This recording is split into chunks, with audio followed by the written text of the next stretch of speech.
ok?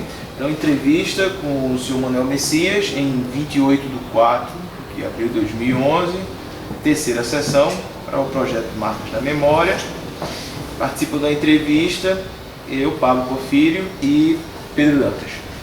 Então, Manuel, retomando essa questão do dia do golpe, que a gente parou, né, essa vinda para Recife, depois a volta para Caruaru, vamos retomar dessa parte. O golpe já havia sido anunciado muitas e muitas vezes, né? Já se sabia, pelo menos algumas pessoas não tinham ilusão de que viria um golpe. E tentavam, até certo ponto, organizar uma resistência. Nós em Caruaru nos organizamos um pouco com os sindicatos, com o partido, os aliados, para resistir ou impedir. E até como forma de sobrevivência, porque o prefeito de lá era Draito de Jaim, que era um homem que estava armado, tinha seus capangas, entendeu? No dia do golpe ele cercou a prefeitura com os caminhões da prefeitura, fez uma barricada na prefeitura. O Exército, a 22ª circunscrição de recrutamento, que tinha poucos soldados, mas era uma organização com pessoas bem definidas, de direita. Tudo isso também era uma ameaça a quem estava lá, né, em Caruaru. Então nós tentamos resistir. Quando eu estive aqui no dia 1º, eu encontrei, como eu vou repetir, né? Fui falar com a Raiz, eu vim com o prefeito de Cândido de São Félix, Pedro Dodó, que ainda era um parente longe, assim, da minha mãe, e eu vim com ele sobre os problemas da prefeitura, mas não deu tempo de colocar problema nenhum.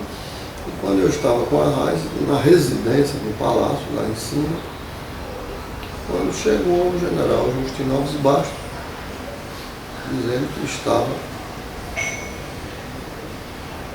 com a legalidade e tal. E aí o governador, que ligou para o presidente da República e passou o telefone para o general Justino Alves Bastos. Enquanto o general estava falando, eu conversei com as pessoas, eu me lembro que estavam presentes o coronel Humberto Freire, coronel do Exército, o secretário de Segurança Pública, estava presente o coronel Rambo Trench, comandante da Polícia Militar, também do Exército, que eram pessoas ligadas indiretamente à esquerda, né? O Eros Trench o Rango Trench era irmão de Eros Trench, que era do Comitê Central do Partido Comunista. Então havia todo um entrosamento entre pessoas de esquerda. A esquerda nessa época já era uma esquerda mais de centro, nacionalista, quer dizer, o partido já não defendia uma tese da revolução socialista, da luta de classe, já era uma coisa totalmente diferente. E aí foi quando eu, conversando com a Raiz e tal, ele preocupado com a situação, eu disse, olha, esse camarada não devia sair daqui não, ele está dizendo que está apoiando a legalidade, ele deveria comandar daqui, o quartel-general vai ser aqui, a resistência.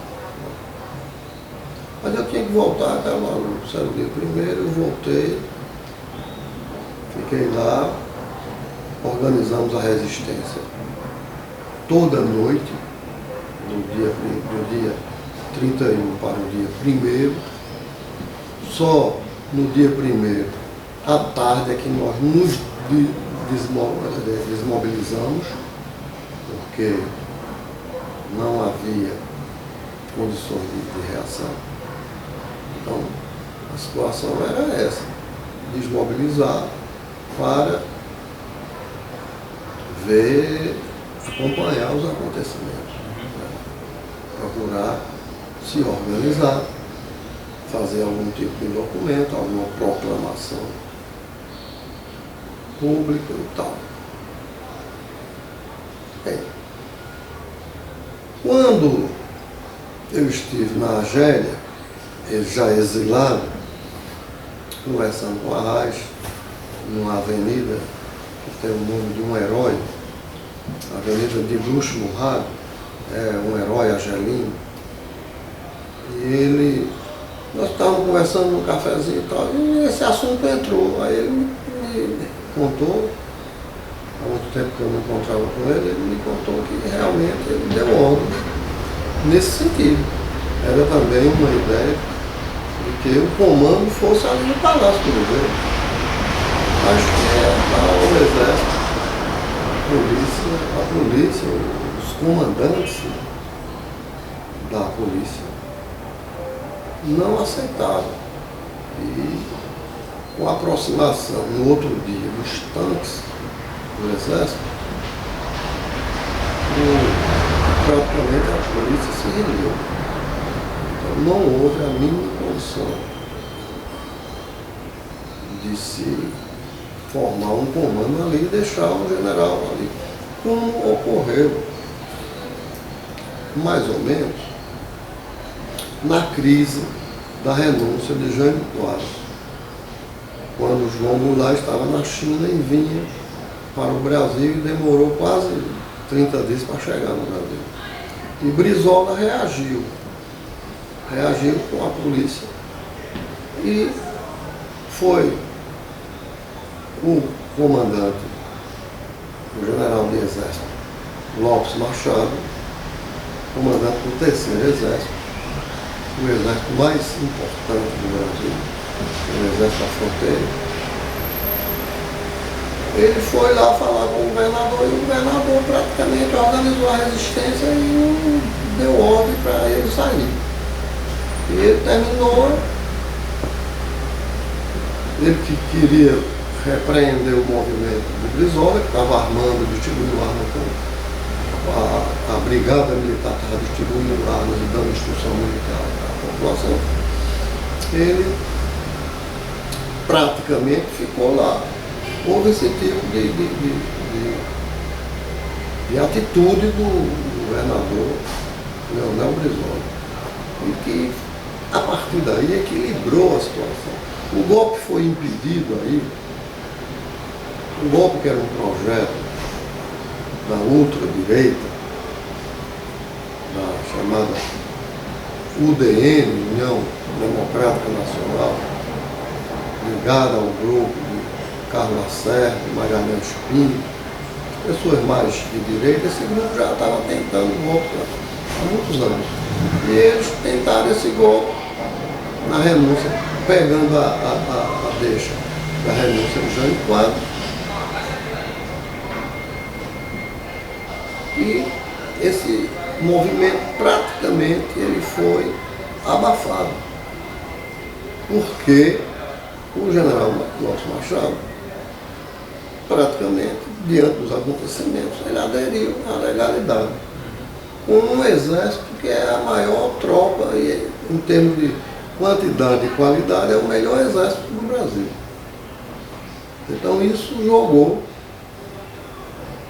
na composição de um sistema parlamentarista, não é isso? Sistema parlamentarista, que foi uma negociação com o Tancredo Neves e tal, que impediu que o golpe saísse. Então o golpe ficou praticamente adiado. E como eles não queriam João Goulart, achavam que João Goulart era ligado ao Partido Comunista, era sindicalista, eram umas coisas muito reacionárias, muito atrasadas, mesmo para aquela época, mesmo para a própria direita. Já existia uma direita no Brasil mais civilizada, uma organização partidária. Né? Então, são as tentativas de golpe. Então, 64 entra nessa tentativa. Já vinha tentativas de golpes desde o governo de Juscelino, com a revolta de militares, né, em Jacareacanga e Aragaças. Não é isso?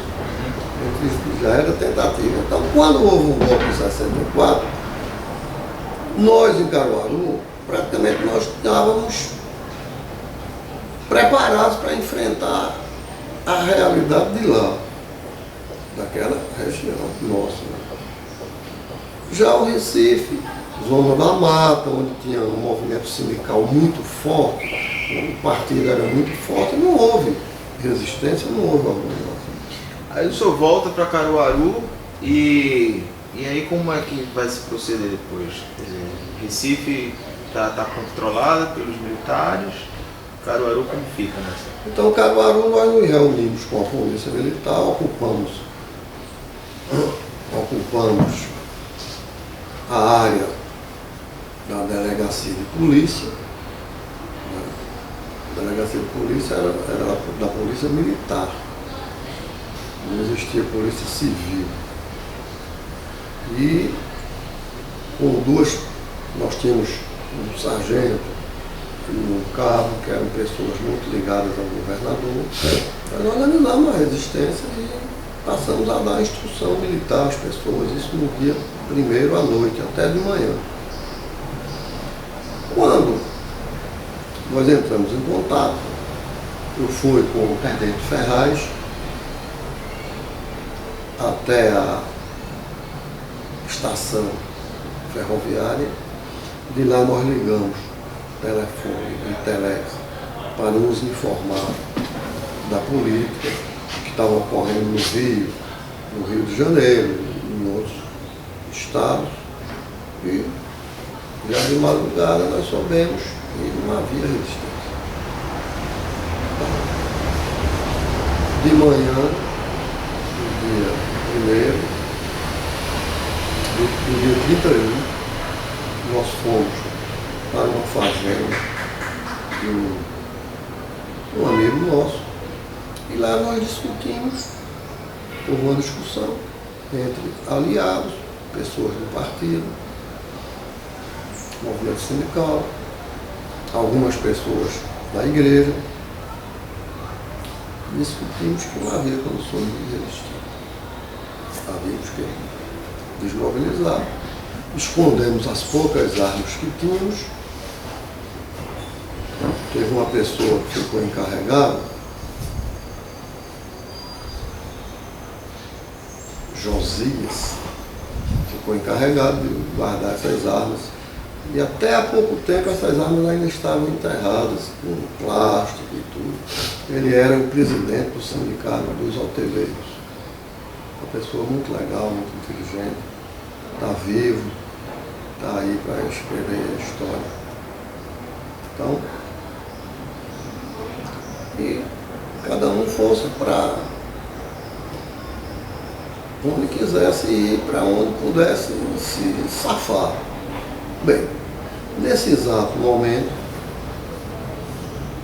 lá em Caruaru, as pessoas começaram a dispersar por os lugares que eram possíveis, né? Eu resolvi tomar contato com a direção do partido em Recife. Então, no dia 31 à tarde, eu cheguei aqui. Eu vim num carro que era, inclusive, da Confederação dos Bispos do Brasil. Passei pelos bloqueios, porque o carro... Fui na Assembleia Legislativa. No Palácio do Governo já ninguém se aproximava. Estavam os tanques já ocuparam o Palácio. A Assembleia Legislativa estava cercada. Eu ainda me aproximei, ainda dialoguei com um militar, e eu queria entrar e tal, queria falar com o deputado e tal, mas não deixava. Aí foi quando eu fui embora, encontrei alguns. Havia pessoas na rua, de qualquer jeito. Encontrei Miguel Dália, que era secretário de ordem social e costumes, um negócio assim. E também a Luiz Falcão, Ivanildo Avelar. Encontrei também de Jaci Magalhães. E nós saímos para nos reunirmos, ter uma conversa em Rio Doce.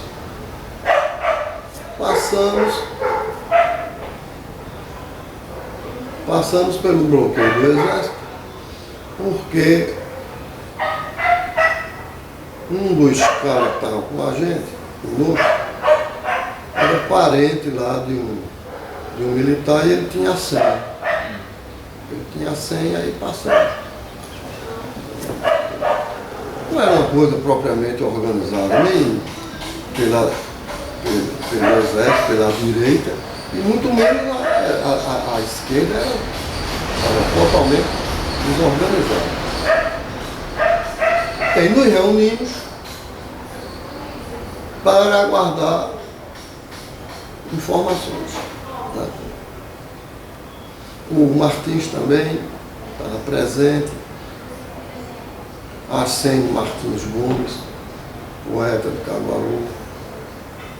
E nós fomos,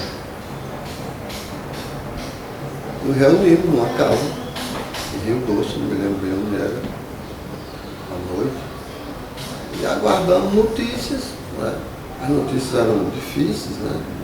Você ficava ouvindo mais rádio para saber notícias, não tinha telefone. As casas, a telefoneira era indireta, né? Não era nas casas praticamente. Ficamos esperando, até que chegou notícia de que a ordem era ir para os aparelhos, se esconder, esperar os acontecimentos. Não sair à rua, tentar recuar organizadamente. E aí nós também tínhamos algumas armas que eram da própria da Polícia Civil, um jipe, deixamos o jipe no posto de gasolina. As armas, eram poucas armas, 3 ou 4 metralhadoras ainda. Nós enterramos no terreno de areia, perto de mangue. Se houvesse necessidade, ia buscar, mas aquilo ali deve ter, o tempo deve ter destruído. E aí cada um resolveu sair. Eu fui para a casa de Hugo Martins, ele tinha se mudado recente, a casa dele não era conhecida. Eu fiquei lá, na casa dele.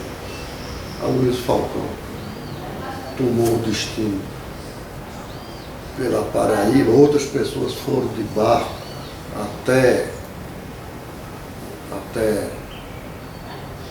outro lado do estado e conseguiu chegar em São Paulo. E eu fiquei por aqui. Aí entrei em contato com algumas pessoas do partido. Então, nós tínhamos contato, discutimos o que fazer, dava uma opinião, se fez o panfleto. O partido não ficou morto. O partido era grande, entendeu? Organizado e, bem, fizemos algumas comunicações, alguns panfletos, um panfleto chamado Combater, Combate e tal, a ditadura, os militares, o que interessava para nós era a democracia. Isso aí em 64? É, 84. E aí eu fui na Praça do Carmo, aqui em Recife, no dia 3 de maio, fui procurar um amigo meu, Romero Figueiredo, que eu já tinha estado com ele na casa do tio dele. O tio dele morava ali na Praça do Carmo, uma casa ali. Aí eu fui lá, e o tio dele me disse, ele vai passar aqui à noite. Saí. Quando foi à noite, eu fui lá. Eu queria inclusive saber o que é que a gente podia fazer. Havia Davi Capistrano, me pediu que eu encontrasse com o Romero. Romero tinha contatos, porque ele foi secretário do Prestes. Romero Figueiredo, pintor, intelectual, pessoa excelente, foi secretário do Luiz Carlos Prestes. Então à noite eu voltei lá. Eu fui com meu irmão. Quando nós subimos a calçada, aí Carlos Fernando disse, eu vou comprar cigarro ali naquela barraquinha e já vem. Eu digo, a casa é essa aqui.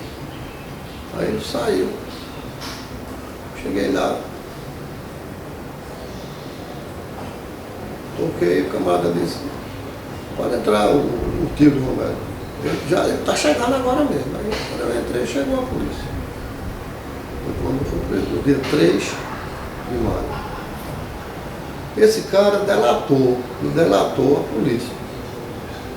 Entendeu? Não que ele fosse um policial, fez por tirar proveito de alguma coisa, ou porque não era um cara de esquerda, não tinha passado. Já era um senhor, ninguém sabe direito. Logo depois ele morreu, não dá para saber o que foi que houve. Meu irmão, quando voltou, comprou cigarro, quando voltou, ainda me viu quando os caras me empurraram dentro do jipe. Eu fiquei no assoalho, os caras com os pés em cima, me levaram para a Secretaria de Segurança Pública.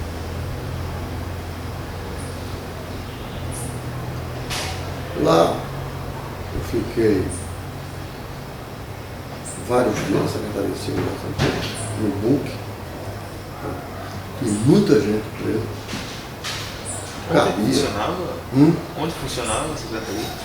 A secretaria funcionava ali atrás, na rua da Assembleia, atrás, é a Rua da Aurora, né? Rua da Aurora. Ainda está lá o BUC. O BUC hoje o BUC é famoso, teve preso lá muita gente, 35, 38, né? Inclusive o Gilberto Freire esteve lá, né? O BUC era batizado de Brasil Novo. Então, fiquei lá. Um tio meu, que era chefe de Xangô, tal, religião africana, de manhã cedo apareceu um menino lá vendendo café. Cafezinho anual. Cafezinho, um biscoito, ele vendia na grade do BUC. E aí eu pude conversar com ele. Ele disse, aí você vai em tal lugar, lá no POC, no terreiro, leva esse bilhete, um bilhete pequenininho, entrega a Eugênio. Tá aqui o dinheiro, dei o dinheiro a ele. Ele foi. No outro dia, eu estava olhando a escada de dentro do BUC, quando eu vi, passou meu tio. Ele foi me visitar, levou comida, roupa. Eu ainda vi de longe. Mas ele passou antes na intendência do Exército. conversou com um amigo dele, o coronel do Exército, o Olegário, que era o homem da intendência. E o coronel queria que eu fosse transferido para lá. Havia um parentesco também do meu tio com o coronel, com a minha família e tal. O coronel se empenhou que eu fosse transferido para lá, porque naquela altura dos acontecimentos, o medo é que as pessoas fossem mortas por agentes ligados ao movimento anticomunista, ao comando de caça aos comunistas e ao movimento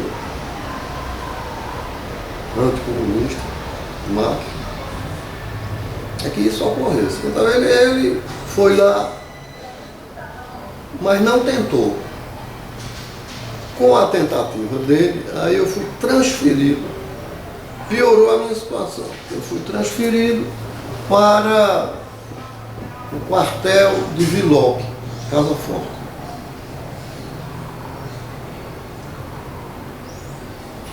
Companhia de motomecanização. Fui transferido para lá, amarrado, com arame, não tinha corda para amarrar os presos, não tinha mais algema, não tinha mais fio para amarrar, amarrava com corda de fio. Cheguei lá, descemos um monte de pessoas, ficamos encostados na parede, apareceu um sujeito, jovem ainda, tenente. Eu era tenente ou aspirante ainda. Mozinho. Tenente Mozinho. O camarada mais atrabelhado que eu conheci. Em toda essa situação. Ele batia nas pessoas, chutava. Queria que as pessoas ficassem o tempo todo na ponta dos pés e com as mãos para cima na parede. Quando uma pessoa cansada, ele pisava com as botas no tendão de Aquiles das pessoas. Pessoa que caísse, ele pisava nesse ossinho, com o calcanhar fazendo assim. Não sei, mal. Até hoje eu ando procurando saber o destino desse camarada, eu nunca soube de nada. É da família Mozinho, acho que é daqui de Pernambuco. Aí, passado esse sofrimento, eu fui colocado dentro de um quarto, pequeno quarto, escuro, que era um depósito de armas. Então tinha um cheiro terrível de pólvora, totalmente escuro, pregado, né? A porta pregada, uma lata para fazer necessidades, só era o que tinha. Passei aí uns 2 ou 3 dias, não lembro mais. Isso em Casa Forte, hein? Casa Forte. Quartel de Vilão. Aí me tiraram de lá 2 ou 3 dias. Eu já estava muito mal, sem comer. Aí me botaram junto com os outros presos num banheiro no primeiro andar. No primeiro andar desse banheiro, a porta também era pregada, tiraram a porta, eu entrei. Lá encontrei Miguel Dália, que era... Acho que vai, se não sair agora, sai mais não. Era o delegado de ordem social e costumes de Governo Arraes. E vários presos, inclusive um ex-oficial do Exército, Caruaru, também era ligado ao partido desde 1935. um líder sindical de Panelas, um rapaz do Rio Grande do Sul, eu esqueço o nome dele, que veio para cá para montar uma rádio. E disseram que ele estava fazendo espionagem e tal, técnico em rádio, e que estava aqui para montar as antenas para uma rádio aí. E de novo ficamos presos aí. A comida, abria uma portinha pequena só para comida. E aí começaram os depoimentos. Começaram os depoimentos com o coronel Hélio Biapina. Hélio Biapina. A fera do quartel. Aí eu comecei a depor com Hélio Biapina. Quando terminava de depor, interrompia por algum motivo, me botavam na cela de 1 metro por 2, a gaveta, a cela de punição militar, né? Na outra, eram 3 celas, eu fiquei numa, na outra do meio, depois botaram Francisco Julião. Até conversei muito com ele me dizendo que estava escrevendo um livro, até Quarta Isabela.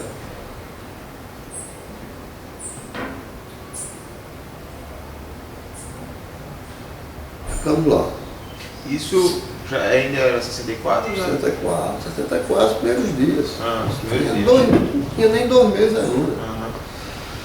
Aí voltava para depor e voltava para a cela. Houve 2 fatos extremamente significativos quando eu estava na cela. De madrugada, um soldado bateu na cela. Eu até pensei que era para ir depor, ser torturado. Aí o soldado bateu, capacete, fuzil. Ele disse, olha, o senhor o nome se sua irmã está presa aqui. Está lá em cima, no segundo andar, segundo ou primeiro andar, com Hélio Biapina. Um rapaz, minha irmã é de menor, tinha 15 anos. Ficou preso lá. Foi preso em Caruaru, no colégio das freiras. As freiras se passaram para esse papel de polícia, por ordem do exército, trancaram ela numa sala lá no colégio onde ela estudava e depois entregaram ao exército, o exército trouxe para o Recife. E ela ficou lá em cima, presa. O soldado me avisou no ato de solidariedade. No outro dia à noite, também à noite, um oficial de dia bateu na grade. Aí eu aproximei. Aí eu vi que era o oficial de dia. Diga também. Ele disse, rapaz, nós estamos lascados. Acabaram de caçar Juscelino. Juscelino está preso. Ele vai ser caçado de vez. Eu não concordo com isso. Tenente Lima. Mas ele escreveu 2 livros contando mais ou menos essas histórias. E eu vou sair do exército por causa disso. Tenente Lima, filho de um general alagoano. Eu vim encontrar o Tenente Lima muito tempo depois. Ele realmente saiu do exército, entrou no MDB, foi prefeito de São Miguel, da Barra de São Miguel. Um homem que virou civil devido a um ato dessa natureza. Nesse inteirinho, eu saí, terminei os depoimentos com o Ibiapina, aí fui para o xadrez, lá embaixo, X1, que era uma espécie de regalia. No X1 eu encontrei Ivanildo Avelar,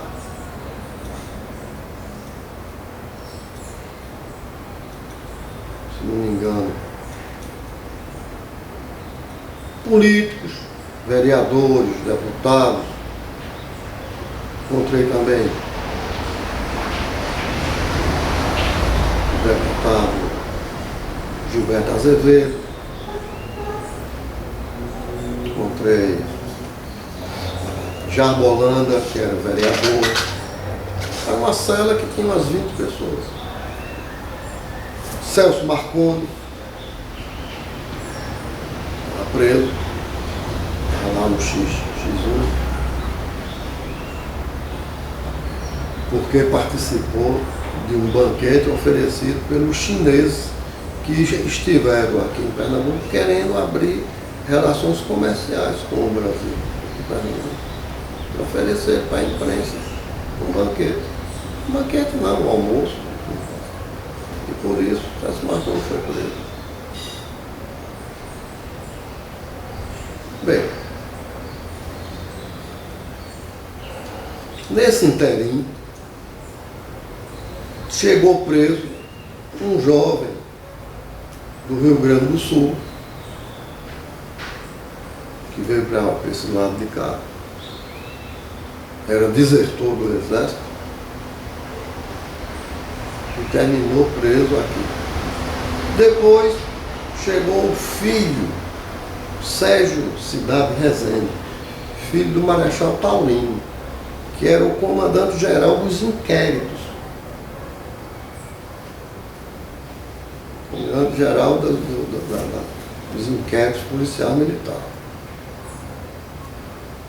Era alto e tal, era professor da PUC, e acho que estava por aqui, não sei bem como era. Passagem foi preso.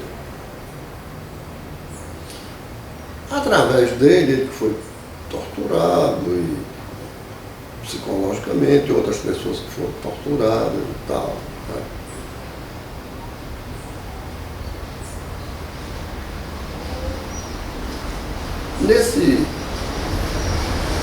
Nessa conversa, ele recebeu a visita do pai dele. Então estava lá um dia e tocou, a corneta tocou no toque de Marechal. E chegou o Taurino, que veio a mandado de Castelo Branco examinar as prisões de Pernambuco, porque se falava que em Pernambuco todo preso tinha sido torturado e tal e tal. E ele queria, o Castelo Branco queria um levantamento correto sobre isso. Então, chegou na porta do xadrez, falou com o filho dele, falou com algumas pessoas. Ele, o Viloc e o Ibiapina. Aí, conversa muito rápida com os presos, não. As pessoas com medo de delatar, de denunciar. Né? E eu estava no papo bem de frente, estava de lado, aí ele disse, e você, jovem?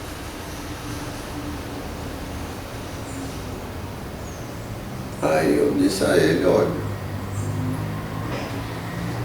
eu fui muito torturado aqui, e também em Caruaru. Nesse intervalo eu fui mandado para a CR de Caruaru, passei alguns dias lá, ou 3 ou 4, e voltei para cá. Então, eu fui torturado aqui no quartel do Viloc, Casa Forte, e também aqui no quartel da PE, Polícia do Exército, Coronel Ibiapina, na frente dos dois. Mas não é mentira e tal, não é mentira. Além do mais, o senhor Coronel Filó forçava os presos, nós os presos que estávamos trancafiados no banheiro, que nós cantássemos um hino nacional. Senão não recebiam comida e tal. O que é uma desmoralização. A ideia que nós temos da nossa nação, do nosso hino nacional. E o general virava-se, o Taurino, o Taurino virava-se para o ajudante de ordem e dizia: tome nota. Tome nota, o cara toma nota. Aí eu descrevi as torturas que eu passei no quartel do Viloc, as torturas que eu passei lá na Polícia Civil, no Brasil Novo, no BUC, e as torturas que eu passei em Caruaru. E as torturas que eu passei através da Polícia Civil no comissariado de Água Fria, onde eu fui colocado dentro de um xadrez com água até a altura do joelho, e as paredes com piche fresco. Fiquei preso aí. Eu acho que eles tinham ideia de me matar aí, provavelmente. Mas meu irmão e João Lira Neto, atual vice-governador hoje, eles descobriram onde eu estava e foram até lá. Chegaram lá e perguntaram bem alto: tem um preso aí, fulano de tal e tal, não sei o que, falando alto. Nós trouxemos a roupa dele, comida e não sei o que, remédio, uma pessoa, entendeu? Tal. E o camarada disse: não tem não. Eu ouvi e gritei: tem sim, eu estou aqui e tal. Falei, dá para ouvir no comissariado. Isso denunciou a minha presença, eu estava desaparecido. Então tudo isso eu relatei ao Marechal e ele mandava tomar nota, né? E mais que o Coronel Ibiapina prendeu minha irmã, que tem 15 anos. Então os dois ficaram tão violentos que o Viloc se retirou, ficou apoplético, não podia falar, ficou vermelho. O Ibiapina também se retiraram da frente do xadrez e eu continuei falando para o Marechal Taurino. E aí estendeu-se. E eu terminei contando as torturas das pessoas que eu vi. Julião, que levou muitas porradas na cabeça, do sargento do dia, que era fulano de tal, esqueço o nome, lá na companhia de guardas, ali na Visconde Suassuna, e um outro trabalhador, um jornalista, saí do que eu conhecia, né? Falei de Gregório Bezerra, falei de Gilberto Azevedo, falei de Miguel Dália. Bem, aí encerrou, ele foi embora. A partir daí eu não fui mais molestado. Ele foi embora, o Marechal. Uns dias depois, chegou lá um oficial do Exército, um cidadão de óculos, intelectual, um homem muito fino. Ele me chamou, eu saí do xadrez, entrei numa sala, ele estava lá, só nós dois, ele com um maço de papel e uma caneta. Ele disse: eu vim a mandado do Marechal abrir uma sindicância dentro das Forças Armadas, com base nas denúncias que o senhor fez.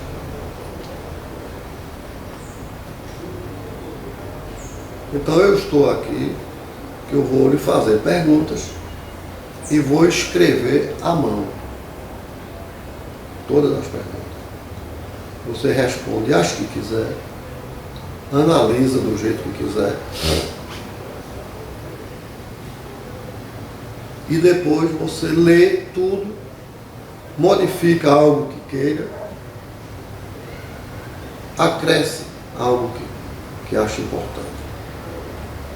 Então realmente foi uma sindicância muito democrática. Eu falei bastante do meu passado, da minha situação política,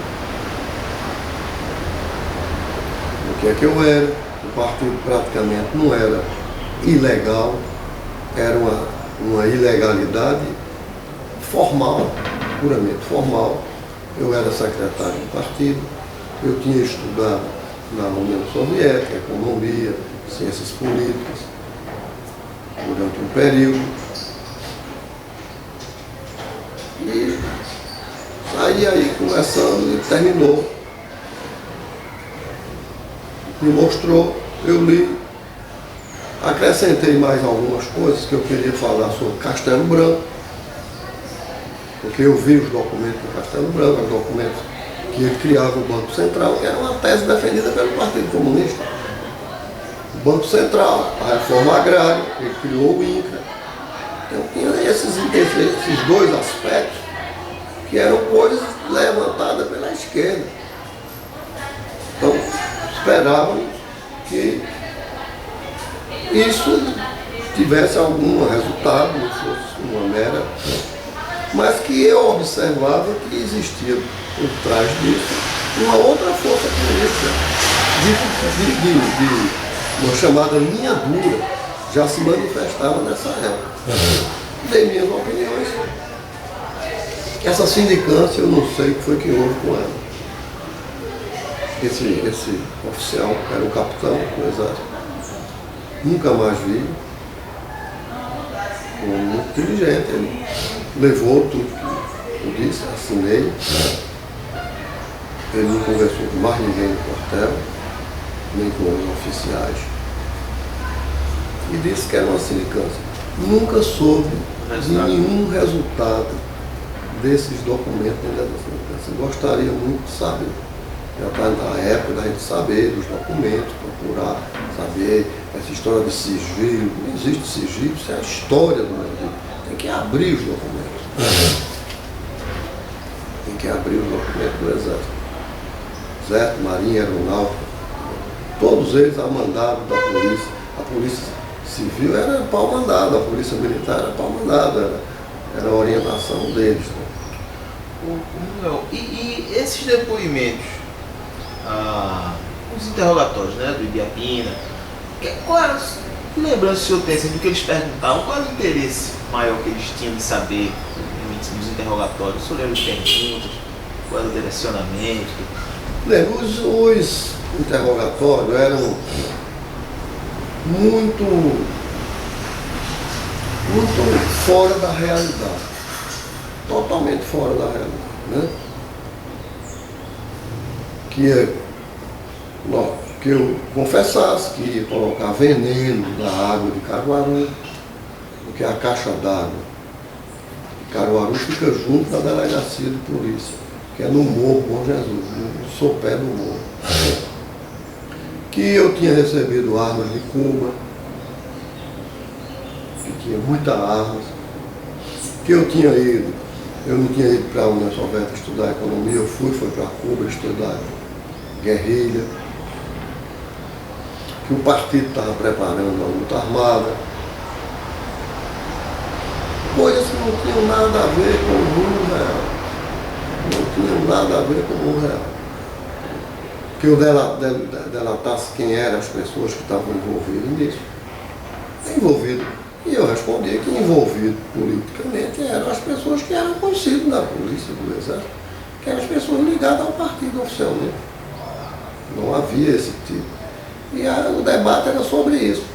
Então eles se zangavam, eles esculhambavam, torturavam as pessoas que queriam esse tipo de confissão. Não existia. Isso não existia. Não havia nem como se confessar nada nessa natureza. Eu nunca fui a Cuba,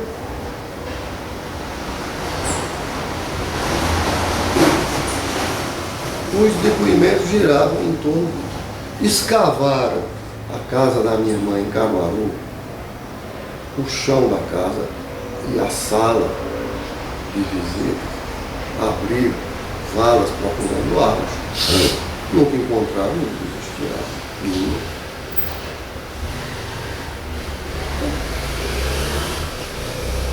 Era uma idiotice. Uma idiotice. O Brasil ia submeter a Rússia. O Ibiapina, um homem também atrasado, fora de sua época. Que Juscelino, encontraram uma carta de Juscelino para mim, que Juscelino também era comunista, que eu pusesse dizendo que Juscelino era comunista. Tinha fotografias minhas com Brizola, em Caruaru, que também dissesse que Brizola era comunista e tal. Vai por aí. É um depoimento muito maluco. Entendeu? Nada disso foi real, nada disso era real, nem foi dito por mim e nem assinado. E limitei a dizer o que existia dentro de uma certa legalidade democrática. Existia um sistema democrático funcionando no país. Sempre me ative a isso. Queria que confessasse que a Arraes era comunista. Mas eu queria pegar um líder estudantil e um secretário político do Partido Comunista em Caruaru e membro do Comitê Estadual para não só me desmoralizar, mas incriminar as demais pessoas. Isso eles não conseguiram. As pessoas que eram do Partido Comunista eram do conhecimento público, porque nós assinamos um manifesto pedindo a legalização do partido. Manifesto público que foi para a Justiça Eleitoral. Então, eram estes os depoimentos. Não eram depoimentos longos, porque eram coisas factuais que eles queriam, eram coisas ideológicas que eles queriam colocar. E por conta disso deixavam o camarada meses preso antes de terminar o depoimento. Né? Mas até que enfim não me molestaram mais, não me torturaram mais. Um certo dia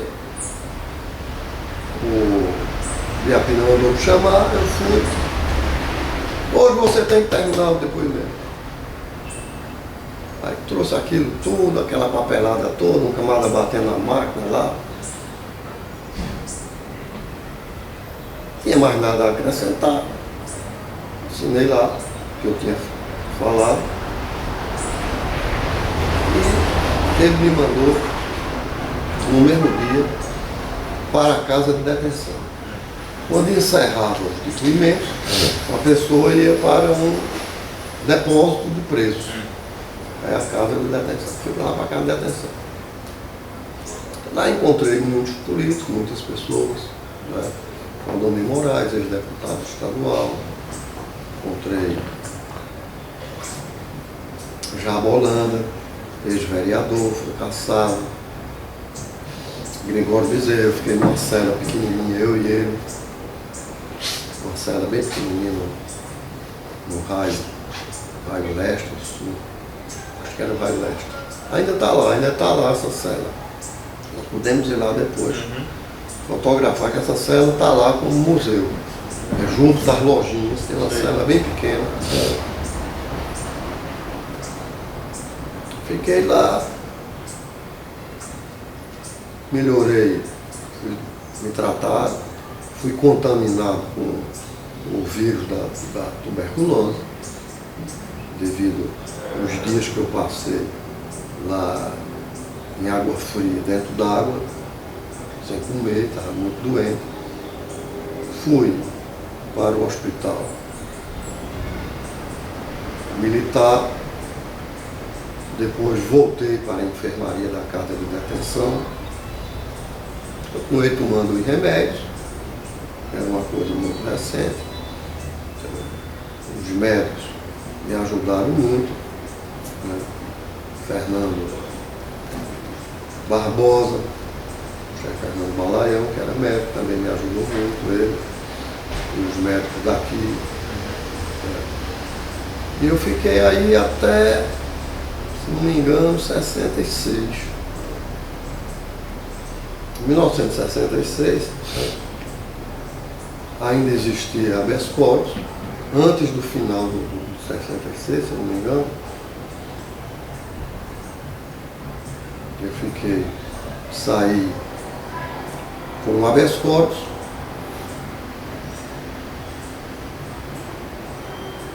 Logo depois, houve um ato institucional que aboliu o habeas corpus. Mas dias antes, ainda saiu esse habeas corpus, e por força desse habeas corpus, tanto do Conselho, tanto do Tribunal Militar, quanto do Supremo Tribunal Federal, por inépcia da denúncia. Eram esses depoimentos vagos de Biapina e Viloc. Alguma acusação? Não tinha. Então, me foi concedido, eu saí e aí fui para o Rio de Janeiro. Né? Lá eu fiquei morando junto do hospital dos servidores do Estado, no Hotel Barão do Tefé. Fui recebido por Roberto Chavo, médico, Francisco Santini, médico de Pernambuco, e que eles me trataram. Terminei fazendo um tratamento com hidrazina e outros remédios contra a tuberculose, me curei. Né? E fiquei aí, quando eu voltei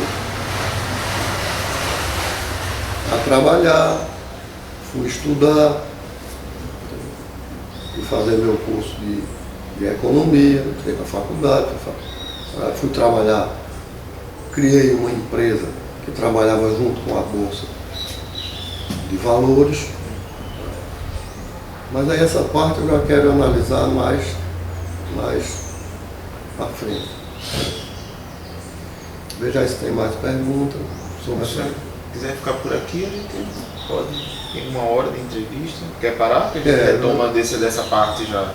Do Rio de Janeiro, né? Não, vamos voltar para pegar o Rio de Janeiro. Rio de Janeiro. Sua chegada no Rio e. A chegada no Rio, aí eu vou tomar contato com o partido, com o Davi Capistrano, com o Carlos Marighella. Vou ser designado para um trabalho especial do partido, TE, trabalho especial, que é um trabalho militar. E através desse trabalho militar eu fui para a União Soviética, quando fiz um curso no Estado-Maior das Forças Armadas. Está até no livro do Luiz Miller. Aí na próxima a gente trata da minha chegada ao Rio e minha atividade política lá. Certo, ok. Vamos anotar aqui. Atividade no Rio de Janeiro. Obrigado mais uma vez. E hoje estou muito cansado também.